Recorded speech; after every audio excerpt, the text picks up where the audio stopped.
আমরা ওই উপরটায় দাঁড়িয়েছিলাম, ওই উপর থেকে এভাবে ঘুরে ঘুরে ঘুরে ঘুরে ঘুরে ঘুরে নিচে এলাম। চলুন নিচে যাই। আর থাকবো আমি এখন এখানে 2-3 দিনের মতন। যদি টাইম পাই ওই ওয়াটারফলটাতে আবার যাব। স্টেশন থেকে জাস্ট বেরোলাম, যাবো এবার পাত্রাতু। এখান থেকে তাও প্রায় 50 কিলোমিটারের মতন, প্রায় 1 ঘন্টা 20 মিনিটের মতন সময় লাগবে।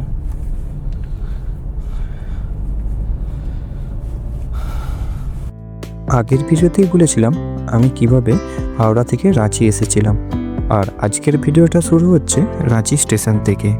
আর আজকে আমি যাব পাত্রাতু ভ্যালি এবং তার সাইট সিনগুলো অবশ্যই আপনাদের সাথে শেয়ার করব। চলুন গাড়িতে যেতে যেতে কথা হচ্ছে।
আগের বারে এসে ভিডিও করতে পারিনি ঠিক করে।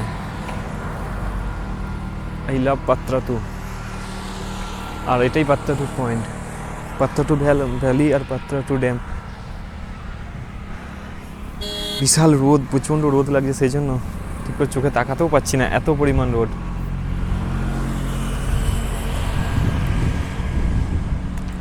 ডিসেম্বর, জানুয়ারি, ফেব্রুয়ারি, মার্চ, এপ্রিল, মে, 5 মাস পর আবার একই জায়গাতে। ঠিক এই জায়গাটা কাছটা এসেই আমরা ছবি তুলেছিলাম দাঁড়িয়ে।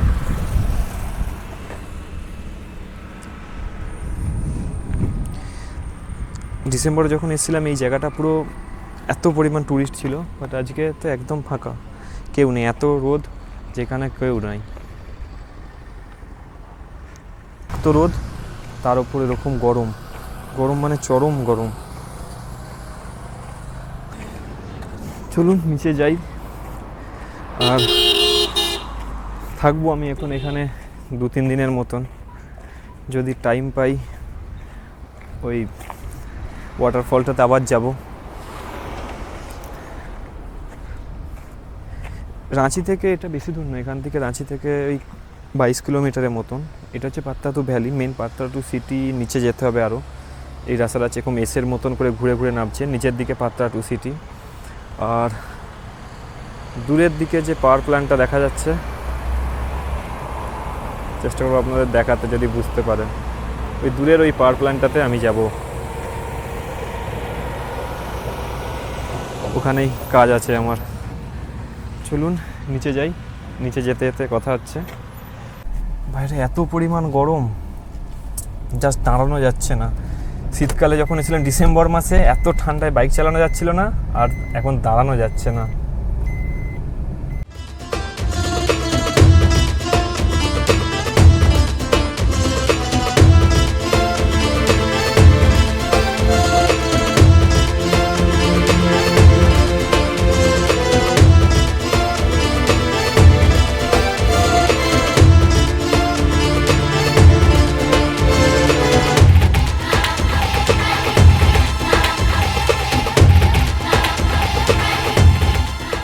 ড্যামটাও বেশ বড়, আর ড্যামেতে বোটিং করা যায়।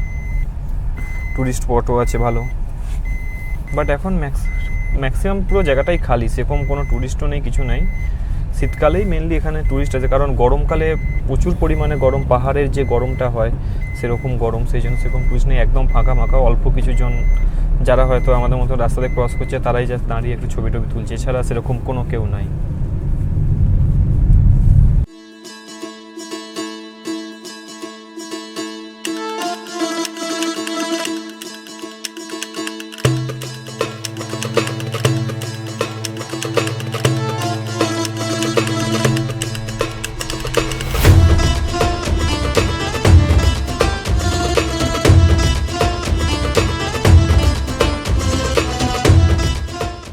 আমরা ওই উপরটায় দাঁড়িয়েছিলাম, ওই উপর থেকে এবার ঘুরে ঘুরে ঘুরে ঘুরে ঘুরে ঘুরে নিচে এলাম। এখনও বেশ কিছুটা নিচে নামতে হবে।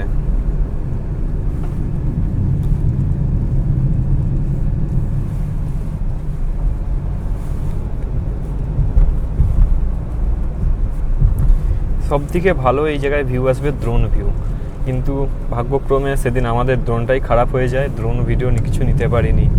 ড্রোন ভিডিও হলে বোঝা যেত কত সুন্দর এই জায়গাটা, কত অসম্ভব সুন্দর। পাহাড়টা একদম উপর থেকে দেখা যেত, অসম্ভব সুন্দর লাগতো।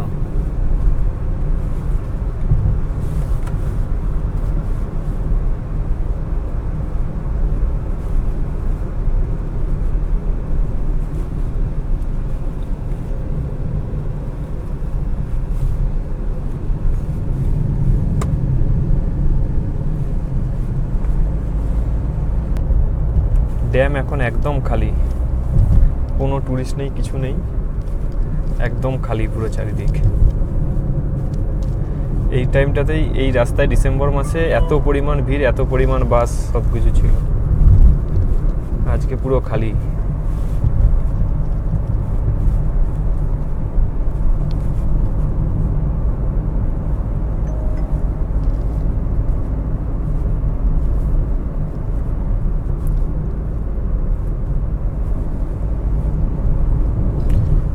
এই হোটেলটাতে আমরা খেয়ে গেছিলাম দুপুরবেলা, তখন কত ভিড় ছিল। গরমের জন্য সিজনে সব বন্ধ।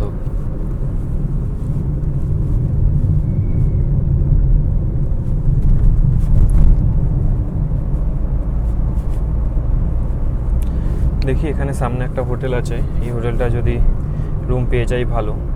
দেখি আগে, এখানটা হোটেলে ঢুকেছিলাম, 3টে হোটেল টোটাল ঘুরলাম রুমের জন্য। আর যদি থাকতাম আমার কিডনিটা দিয়ে দিতে হতো। বলছে স্যার বেশি না, 5,000 টাকা প্লাস জিএসটি। আর ডিলাক্স রুম দেখেছে, মোটামুটি যা রুমটার সাইজ ওটা 20-25 জন থাকা যাবে। আমি দাম শুনে চলে এসেছি। আর সবথেকে বড় কথা, ওই রুমে থাকার জন্য আমরা যখন ঘুরতে এসেছিলাম ওই রুমেই আমরা ভেবেছিলাম যাবো জিজ্ঞাসা করতে কত করে রুম।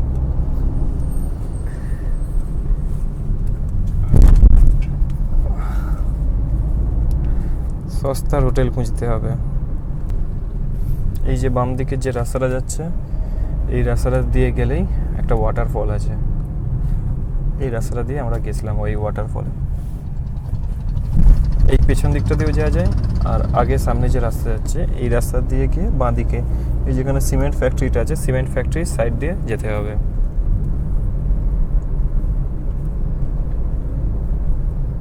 এটা এমন জায়গায় আপনি হেঁটেও যেতে পারবেন না, আর কোনো রকম লোকাল কোনো রকম ট্রান্সপোর্ট নেই। আপনাকে যেতে হলে নিজের বাইক, পার্সোনাল বাইক বা পার্সোনাল কার ছাড়া কোনোভাবেই যেতে পারবেন না। ওটাও খুব কম করে হলেও প্রায় 10 কিলোমিটারের মতন, একদম পাহাড় ঠিক না, পাহাড় টাইপের রাস্তা, নিচে উপর সাইডে পাহাড় আছে, নিচে রাস্তা আছে নর্মাল, ওরকম রাস্তা দিয়ে, এরকম টাইপেরই রাস্তা, এই টাইপের রাস্তা দিয়ে।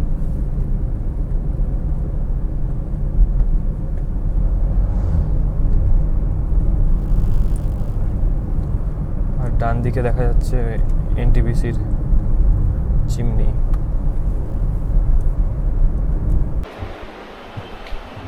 এই জাস্ট রুমে ঢুকলাম, রুম আর ভালো রুম পাইনি, একদম ফালতু রুম, কোয়ালিটিও ভালো নয়, নর্মাল রুম। একটু ফ্রেশ হয়ে নিই, ফ্রেশ হয়ে একটু ঘুম, তারপর যা হবে হবে। প্রচুর টায়ার্ড, সকাল ভোর 4টে থেকে উঠে অবধি চলছে, আর পারছি না। চলুন, দেখা হচ্ছে পরের একটা ব্লগে। ততক্ষণে ভালো থাকবেন। Bye bye.